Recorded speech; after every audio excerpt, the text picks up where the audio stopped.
26 November 1949 रोजी संविधान सभेने संविधान संमत केलं. त्यावेळेस डॉक्टर बाबासाहेब आंबेडकरांच्या डोळ्यात पाणी होतं.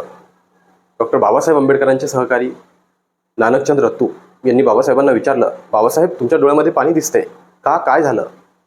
त्यावेळेस डॉक्टर बाबासाहेब आंबेडकर त्यांना म्हणाले, हे पाणी दुःखाचंही आहे आणि आनंदाचंही आहे. तर रत्तू म्हणतात, का बाबासाहेब काय झालं असं नेमकं? त्यावेळेस बाबासाहेब सांगतात की आज मला माझ्या राजरत्नची आठवण आली.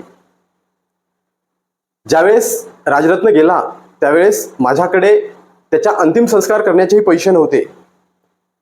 माझा अगदी लाडका राजरत्न तो गेला, परंतु त्याच्या पार्थिवावरती झाकण्यासाठी किंवा त्याला गेल्यानंतर सुद्धा कपडे घेण्यासाठी माझ्याकडे पैसे नव्हते. तेव्हा रामूने आपल्या लुगड्याचा पदर फाडला आणि त्यामध्ये राजरत्नाला गुंडाळलं आणि त्या ठिकाणी त्याचा जो अंत्यविधी केलेला आहे.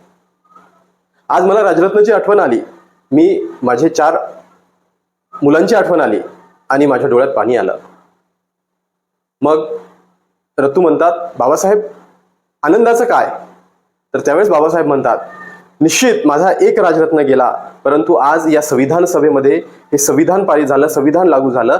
येणाऱ्या पिढ्यातील अनेक राजरत्न या परिस्थितीला कधीही सामोरे जाणार नाही अशी व्यवस्था मी या ठिकाणी करून ठेवलेली आहे. सांगायचं तात्पर्य एवढंच की डॉक्टर बाबासाहेब आंबेडकरांनी या देशाला संविधान देत असताना अनेक कष्ट सहन केलेले आहेत, अनेक अडचणींना सामोरे गेलेले आहेत. रक्ताचं पाणी करून त्या 2 वर्ष 11 महिने आणि 18 दिवसांमध्ये हे संविधान या ठिकाणी लिहून पूर्ण केलेलं आहे. हे संविधान कुणी एका जातीचं धर्माचं नव्हतं, हे संपूर्ण त्या भारतीयांचं होतं. डॉक्टर बाबासाहेब आंबेडकर नेहमी म्हणायचे, मी प्रथमतः भारतीय आहे आणि अंततःही भारतीयच आहे. संपूर्ण भारतीयांसाठी त्यांनी काम केलेले आहे. त्यांना एका जातीमध्ये बंदिस्त करू नका. आज त्यांची 135वी जयंती आहे. जयंतीच्या तुम्हा सर्वांना खूप खूप शुभेच्छा. ही जयंती फक्त भारतातच नाही तर 100 पेक्षा जास्त देशांमध्ये साजरी केली जात आहे. का? कारण डॉक्टर बाबासाहेब आंबेडकरांचं महात्म्य एवढं होतं की त्यांचं जे काही लेखन होतं, त्यांचे जे काही विचार होते, हे ज्यांनी वाचलेले आहे तर निश्चितपणाने त्याच्या जीवनाचं सोनं झालेलं आहे. आपणही या 135व्या जयंतीच्या अनुषंगाने डॉक्टर बाबासाहेब आंबेडकर वाचूयात आणि डॉक्टर बाबासाहेब आंबेडकरांचे विचार आपण आपल्या जीवनात अंमलात आणून आपणही आपल्या जीवनाचं सोनं करूया.